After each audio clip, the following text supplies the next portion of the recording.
বিসমিল্লাহির রহমানির রহিম।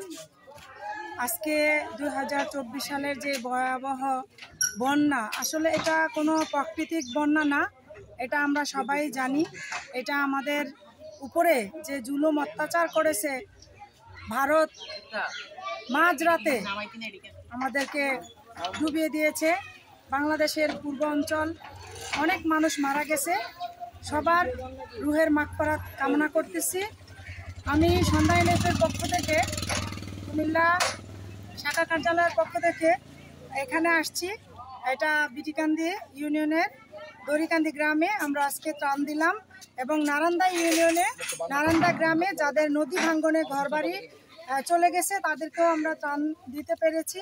আমরা আসলে সবাই সবার জন্য কাজ করতেছি। এখানে যার যার জায়গা থেকে আমরা অসহায় মানুষদের পাশে থেকে আমরা নিজেদের কতটুকু দায়িত্ব পালন করতেছি জানি না।